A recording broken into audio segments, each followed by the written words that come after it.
Unlocking the future with microchips. A tech festival in Melbourne is shining the spotlight on microchips, with technicians implanting the injectables into 10 volunteers who will personally test them out.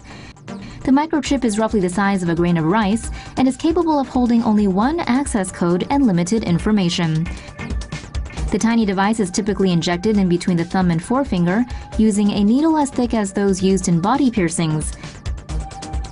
Each microchip uses NFC or near-field communication to unlock a specific door, vehicle, or device. The volunteers' chips come preloaded with a 30-day VIP pass and will be programmed to unlock the door to their home, gym, or work.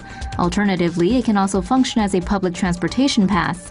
When the festival finally comes around in February of 2018, the 10 volunteers will join a panel and talk about whether they found the chip useful. Developers are already working on a model of microchips that can store multiple access codes and even be able to handle payments. In due time, people will have no need for keys or wallets, but until that day comes, we'll just be here fumbling with our keychains. Would you chip your life?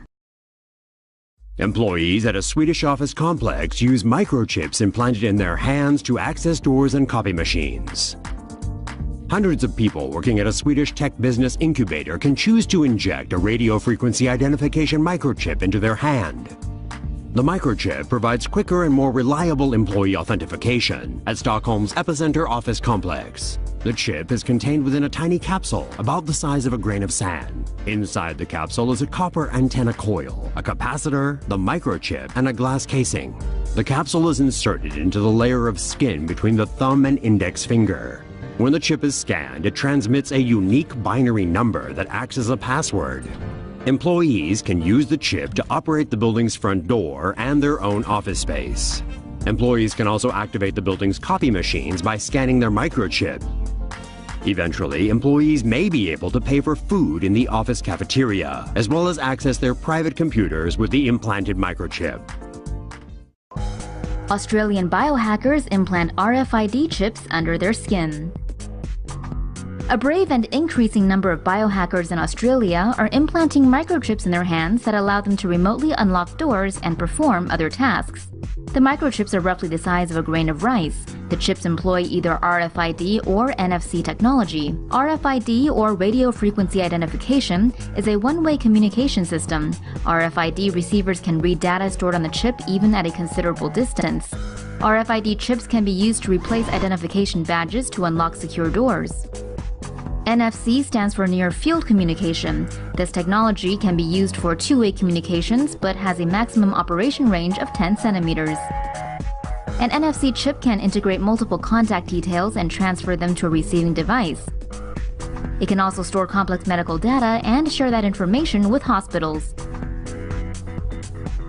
For the biohackers among you, an Australia couple has started a business of selling these microchips. An NFC chip costs 140 Australian dollars, while an RFID chip costs just 80.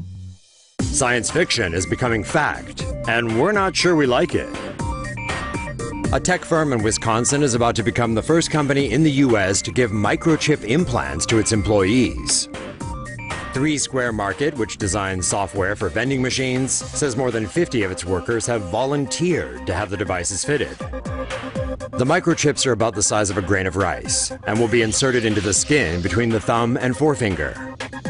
The microchips will allow workers to access the building and log on to their computers. Employees can also use the chips to buy food-like products from office vending machines.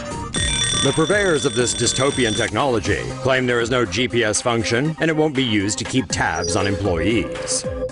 But we can't help but feel like we're sleepwalking into a future where even the blandest details of our lives are recorded, possibly to be used against us at a later date. The company says none of its employees are required to get a chip implant. But it's not impossible to imagine a world where this kind of thing is the norm. And if you want a job, you'll have no choice but to become part cyborg.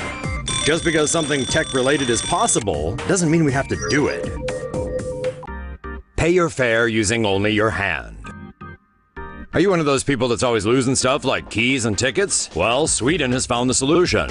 Around 3,000 Swedish commuters have had biometric microchips implanted in their hands in order to pay for train tickets. Commuters who elect to have the RFID chip implanted under the skin are able to have their tickets loaded onto the device. The implants use near-field communication technology, similar to contactless credit cards or mobile payments.